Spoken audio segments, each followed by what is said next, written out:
बिस्मिल्लाहिर्रहमानिर्रहीम। अस्सलाम वालेकुम माय डियर स्टूडेंट, उम्मीद है आप खैरियत से होंगे। आज का जो हमारा टॉपिक है डिस्कस करने वाला वो है साइटोकाइनेसिस। पहले हमने सेल साइकिल पढ़ा था। सेल साइकिल के अंदर दो मेन फेजेस थे, एक था इंटरफेज और दूसरा था माइटोटिक फेज।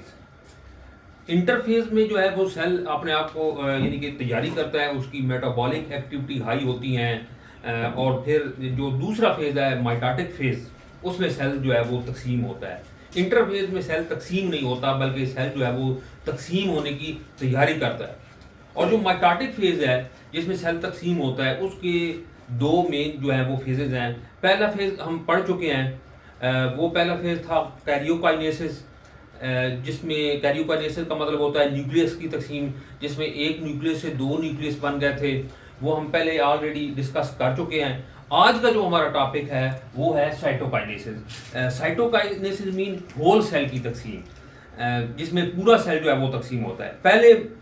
पहले फेज में जो कैरियोकाइनेसिस था उसमें सिर्फ न्यूक्लियस तकसीम हुआ था, या फिर न्यूक्लियस के अंदर जो मटेरियल था, यानी न्यूक्लियस के अंदर जो मटेरियल क्या होता है, उसमें क्रोमोसोम होते हैं यानी कि जेनेटिक मटेरियल होता है, और दूसरा जो है उसमें न्यूक्लियोलस होता है, जो कि न्यूक्लियोलस पहले एक होता है फिर तकसीम होकर वो दो न्यूक्लियाई बन जाते हैं। लेकिन आज जो हमने पढ़ना है वो है साइटोकाइनेसिस। साइटो का मतलब साइटो का लफ्ज़ी मतलब जो होता है वो सेल होता है। Cyto mean cell, cyto mean cell. Kinesis का लफ्ज़ी मतलब तो होता है मूवमेंट। काइनेसिस का लफ्ज़ी मतलब होता है मूवमेंट, लेकिन यहां पे मूवमेंट से मुराद है कि तकसीम। जब होल सेल, एक सेल जो है वो दो सेल में डिवाइड हो जाता है तो उसको साइटोकाइनेसिस कहा जाता है। बाद बुक वाले ने इसको साइटोकाइनेसिस को साइटोप्लाज्म की तकसीम भी लिखा है, क्योंकि पहले न्यूक्लियस तकसीम हो जाता है कैरियोकाइनेसिस के अंदर, और इसमें साइटोप्लाज्म जब तकसीम होता है तो डेफिनेटली होल सेल तकसीम हो जाता है। लेकिन जो आपकी सेकंड ईयर की बायोलॉजी की बुक है उसमें साइटोकाइनेसिस को जो डिफाइन किया गया है वो किया गया है कि डिवीजन ऑफ होल सेल। जब एक सेल दो सेल में तकसीम हो जाता है तो उसको साइटोकाइनेसिस कहा जाता है। अब जो वो पहला हमने फेज पढ़ा था कैरियोकाइनेसिस, न्यूक्लियस की तकसीम, वो तो एनिमल सेल में और प्लांट सेल में ऑलमोस्ट एक जैसी थी, तकरीबन सिमिलर थी। लेकिन जो साइटोकाइनेसिस है ये एनिमल सेल में और प्लांट सेल में थोड़ा डिफर भी करती है। तो आप स्टूडेंट आपने वो डिफरेंस जो है प्लांट सेल के और एनिमल सेल के साइटोकाइनेसिस के, वो भी आपने नोट करने हैं, क्योंकि एग्जाम के अंदर वो डिफरेंस भी पूछे जा सकते हैं कि प्लांट के अंदर साइटोकाइनेसिस कैसी होती है और एनिमल के अंदर साइटोकाइनेसिस कैसी होती है। या इसमें जो शॉर्ट क्वेश्चन है वो भी बड़े इंपॉर्टेंट है। मसलन जो एक पूछा जा सकता है एनिमल साइटोकाइनेसिस के अंदर कि व्हाट इज क्लीवेज फ्रो से क्या मुराद है, या फिर प्लांट सेल के अंदर पूछा जा सकता है कि फ्रैगमोप्लास्ट से क्या मुराद है। इसमें आप समझ लीजिए ये दो जो है ये वीआईपी शॉर्ट क्वेश्चन है। लॉन्ग क्वेश्चन भी आ सकता है कि right a note on cytokinesis, ऐसे भी आ सकता है, या फिर प्लांट या एनिमल के लिहाज से भी पूछा जा सकता है। तो साइटो का लफ्ज़ी मतलब सेल और काइनेसिस का लफ्ज़ी मतलब मैंने बताया कि मूवमेंट है, लेकिन यहाँ पे क्या मतलब होगा डिवीजन। काइनेसिस का मतलब क्या होगा डिवीजन, यानी मूवमेंट होती है ना, तो एक सेल जो है वो दो सेल में तकसीम हो जाता है। तो सेल की तकसीम, whole division of whole cell is called cytokinesis.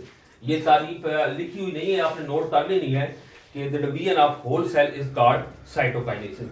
इसके बाद हम शुरू करते हैं जी during late telophase. During late telophase, late telophase से क्या मुराद है, यानी कि टीलोफेज जो हमने पहले कैरियोकाइनेसिस पढ़ा था उसके चार मेन फेजेस थे, प्रोफेज, मेटाफेज, एनाफेज और टीलोफेज। टीलोफेज जो है वो उसका आखिरी फेज था। और लेट टीलोफेज से मुराद क्या है कि टीलोफेज जब एंड हो रहा हो, यानी टीलोफेज के इख्तिताम पर astral macrotubule send signal to equatorial region of the cell. एक ये मैक्रोट्यूब्यूल है। माइटोटिक अपरेटस हमने एक टॉपिक पढ़ा था, उसमें हम तीन तरह के हमने मैक्रोट्यूब्यूल पढ़े थे। एक था एस्ट्रा मैक्रोट्यूब्यूल, दूसरा था काइनेटोकोर मैक्रोट्यूब्यूल, और तीसरा था पोलर मैक्रोट्यूब्यूल। पहले हम दोनों के फंक्शन पढ़ चुके हैं कैरियोकाइनेसिस के अंदर, पोलर मैक्रोट्यूब्यूल का और दूसरे काइनेटोकोर मैक्रोट्यूब्यूल के। पोलर मैक्रोट्यूब्यूल जो है वो लेंथ वाइज बढ़ते हैं, ठीक है, और काइनेटोकोर मैक्रोट्यूब्यूल जो है वो कंट्रैक्ट होते हैं, सिकुड़ते हैं और वो सेल थे। लेकिन आज जो हमने इसका फंक्शन जो तीसरे किस्म के मैक्रोट्यूब्यूल थे जिसको हम एक्स्ट्रल मैक्रोट्यूब्यूल कहते हैं, ये आप देख भी सकते हैं, ये आपको डायग्राम में नजर आ रहा होगा। अगर सपोज आप समझ लें कि ये तो यहाँ से छोटे छोटे इस तरह के धागे निकलते हैं, जो छोटे छोटे धागे होते हैं उनको हम कहते हैं एक्स्ट्रल मैक्रोट्यूब्यूल। तो वो astral microtubule send signal to equatorial region of the cell, वो सेल की इक्वेटोरियल रीजन, ये डायग्राम में आप देख सकते हैं ये जो इक्वेटोरियल रीजन आपको नजर आ रहा है, इक्वेटोरियल रीजन का मतलब सेंटर का सेल, जो सेल का सेंटर है उसको कहा जाता है, जो सेल का बिल्कुल दरमियानी वाला इलाका है, दरमियान वाला रीजन है, उसे कहा जाता है इक्वेटोरियल रीजन।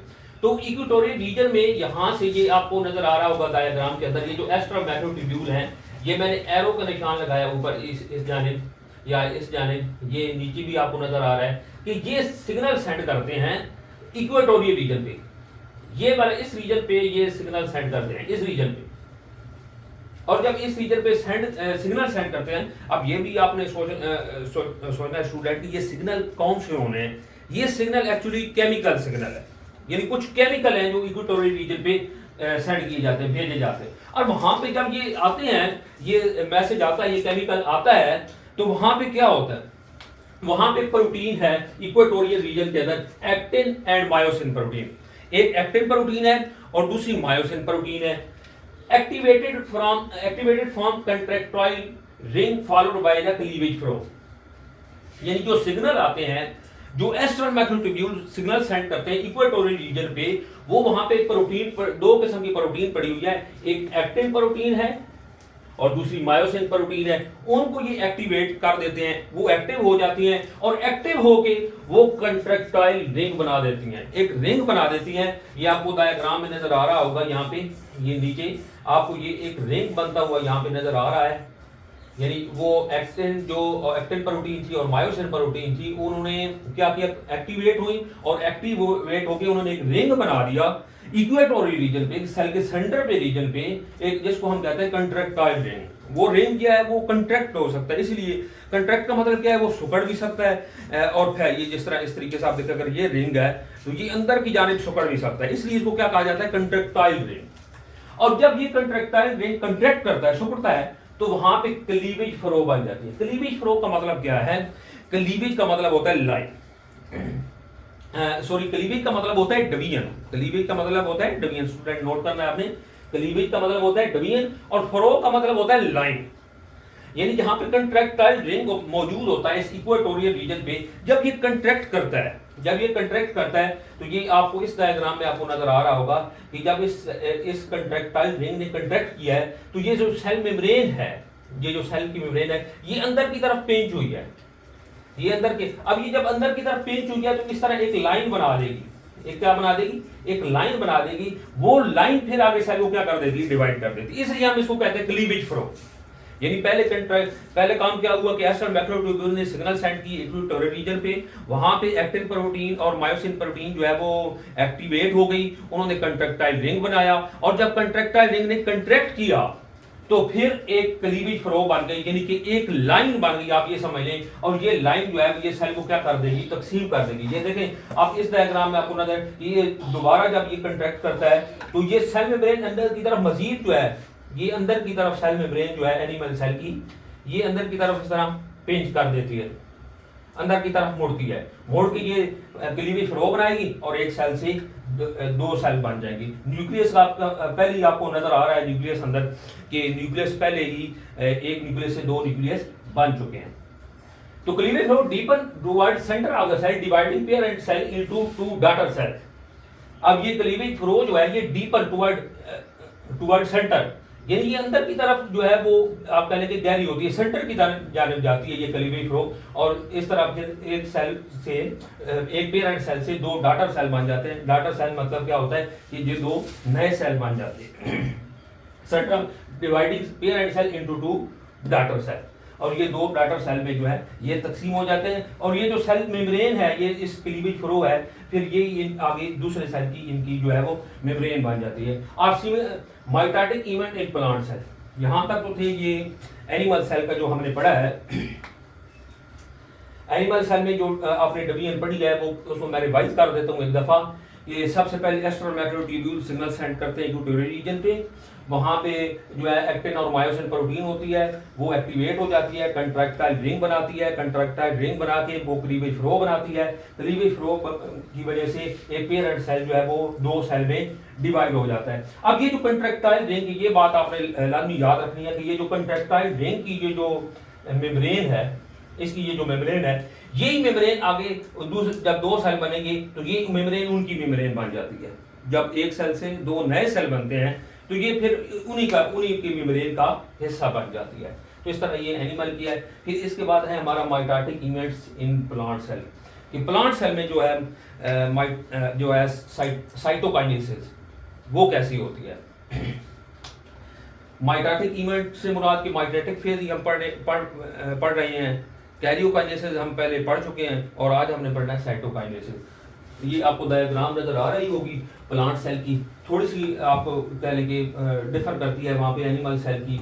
यहाँ पे क्योंकि एक रिजिड सेल वॉल होती है, ये जो प्लांट सेल है इसके इर्द गिर्द इसकी जो बैरूनी मेम्ब्रेन होती है वो सेल वॉल होती है। एनिमल के अंदर जो बैरूनी मेम्ब्रेन होती है वो सेल मेम्ब्रेन होती है और प्लांट के अंदर जो बैरूनी मेम्ब्रेन होती है वो सेल वॉल होती है।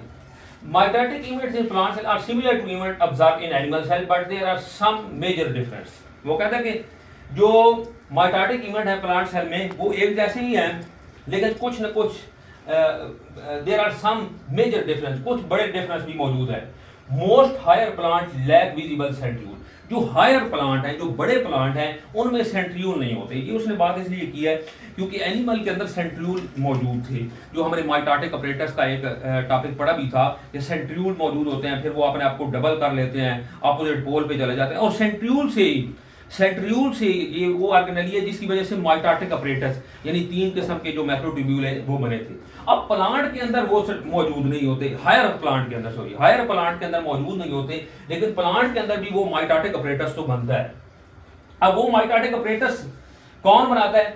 Most higher plant lack visible centriole have analogous region. यहाँ पे कुछ एनालॉगस रीजन मौजूद होते हैं, सेंट्रियूल तो मौजूद नहीं होते।